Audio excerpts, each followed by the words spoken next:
Hey Barrow Buddies, this is Miss Saba. Today we're going to be reading an awesome book, but before we start, just remember that our focus this week is looking at details from the text to help us answer questions. So as you answer any questions this week, think about examples from the book that support your answer. Today we're reading The Junkyard Wonders by Patricia Polacco, and the book actually starts with a small moment that takes place before the story starts. So let's read that small moment first. It was the end of summer. The katydids were still buzzing when I finally summoned up the courage to ask my dad if I could stay with him and Grandma for this school year, instead of going back to California to live with Mom like always. Your mother would miss you, Tricia, but I'll talk to her, Dad said. I had a reason for staying. A good reason.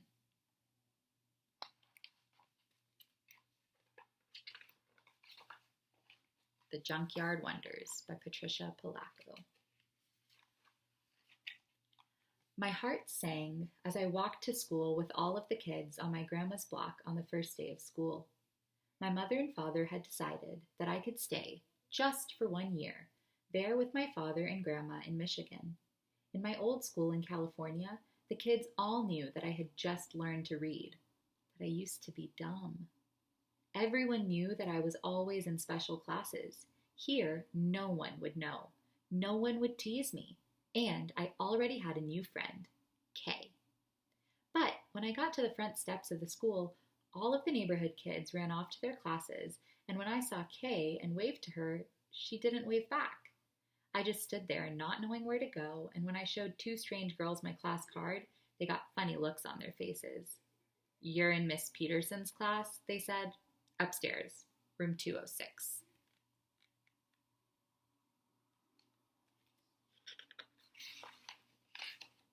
Room 206. I found it. In the classroom, a gawky boy I'd never seen before yelled out, "Hey, the name's Thom, not spelled T-O-M, but T-H-O-M. Sit here next to me."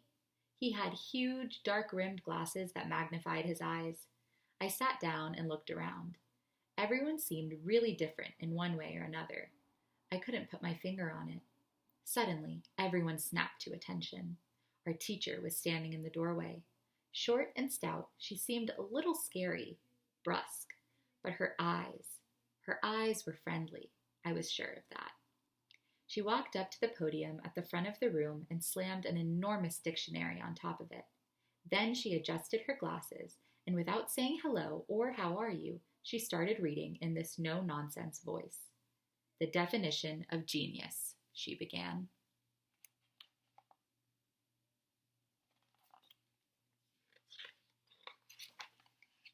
Genius is neither learned nor acquired. It is knowing without experience. It is risking without fear of failure. It is perception without touch. It is understanding without research. It is certainty without proof. It is ability without practice. It is invention without limitations. It is imagination without boundaries. It is creativity without constraints. It is extraordinary intelligence. Then she took a deep breath and slammed the book shut so hard it sounded like a gunshot. "Welcome to the Junkyard. I am your teacher, Mrs. Peterson." She started walking around the room looking at each of us. "I want you all to write the definition on the blackboard.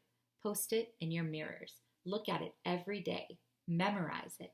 The definition describes every one of you."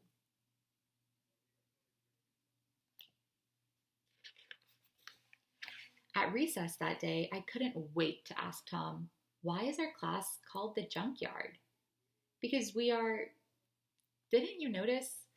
All of us are different, odd, like stuff in a junkyard. He turned toward the playground. "See that super tall kid over there? That's Jody Beach. He got some disease that makes him grow too fast. He's my bodyguard. No one picks on me when he's around." He smiled. "Over there, that kid, that's Gibby McDonald. He has Tourette's. There's Stuart Bean. He has diabetes. Me, well, I have trouble seeing. They call me Sissy Boy because even so, I love ballet. It's my life. I take ballet too, at least I did in California." "I knew there was something about you I liked," Tom said. I felt I had found a soulmate in Tom, and since he thought Jody was nifty, so did I. but it only helped a little.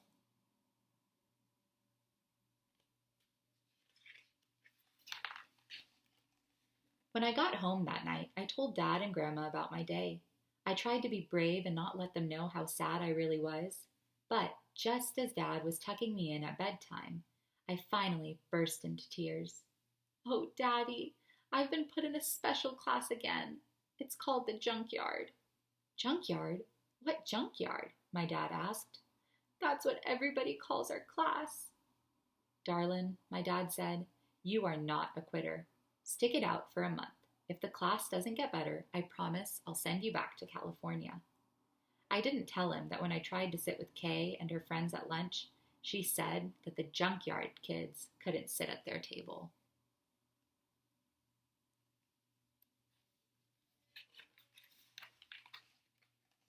The next day, Mrs. Peterson arrived in class with a basket full of small glass bottles. Today, she said, we are going to determine your tribes. She gave us each a vial. Tip some of the liquid on your wrist. Smell. Some of you smell like lemons, some cinnamon, some almonds. Now, can you smell someone who has the same scent as you? They will be part of your tribe for the year. I sniffed my own wrist. Vanilla. We all strolled around the classroom, sniffing each other's wrists. I sniffed a boy's wrist who was wearing a homespun shirt, and he sniffed mine. Vanilla, we both said. My name's Gilbert McDonald. Call me Gibby. Then the two of us fanned out. I found a girl who smelled like vanilla. Looks like you're in my tribe, I chirped. She just smiled, but didn't answer me. Gibby came over with Tom. Vanilla, he announced. My bodyguard Jody is too. So Tom, Gibby, Jody, and I were a tribe. I asked the shy girl her name. She wrote it down on a piece of paper. Revan Sauls. Tom told me later that she hadn't spoken as long as he had known her.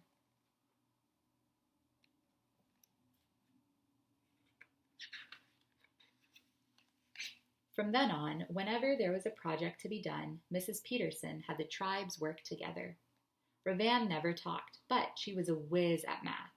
Gibby had tics and shouted for no reason sometimes, but his father was a professor of engineering, and Gibby loved to build things. Boy, was he smart. Jody loved reading.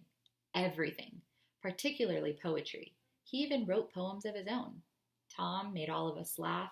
He was so clever. Me, of course, I could draw, so I became the official journal keeper. The borders were filled with my drawings. It wasn't long before Tom, Jody, Gibby, Revan, and I were best friends. We did almost everything together. Even after school, we visited Jody, who lived out on a farm east of town. His mother decorated cakes, and she was working on the tallest wedding cake I had ever seen. We all helped her.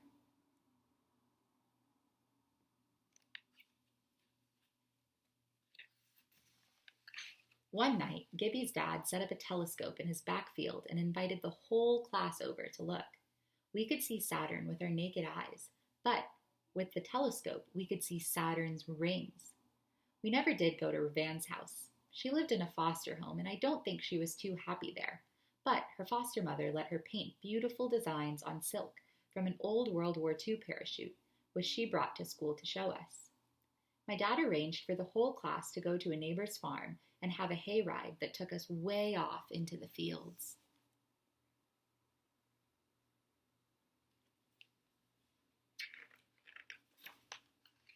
Our class was special, all right. The Junkyard kids were pretty amazing to begin with, and Mrs. Peterson showed us how to shine. She even helped us make badges that said, "The Junkyard Wonders."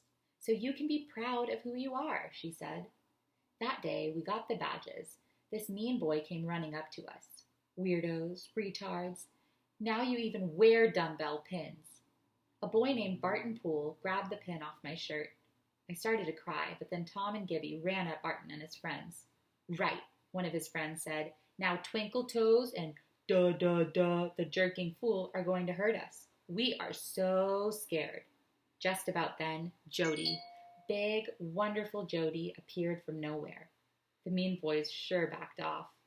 Someday, you aren't going to have this freak to guard you, Barton snarled as he stalked away.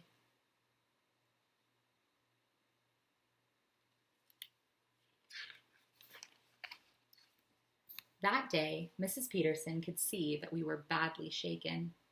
Gibby finally spoke up. Mrs. Peterson, he said, we're all junkyard kids, even though you try to make us feel better about it. We're throwaways, junk, and everyone knows it. Oh, my dear, that's where you are wrong, she said wistfully. Every one of you is a wonder. Don't you realize what a junkyard really is? A place for things that nobody wants, Jody answered. Oh, it is a place full of wondrous possibilities. What some see as bent and broken throwaways are actually amazing things waiting to be made into something new, something unexpected, something surprising. We all looked puzzled. All right, class, get your coats. We are walking to the Melvin Beach junkyard right now, she exclaimed.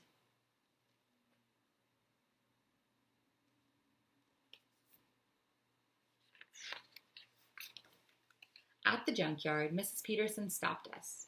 Now, form into your tribes. Then collect everything that you think could be made into something new.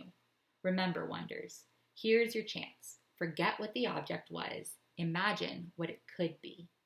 Each of the tribes set off across the junkyard, collecting wheels, doors, handles, latches.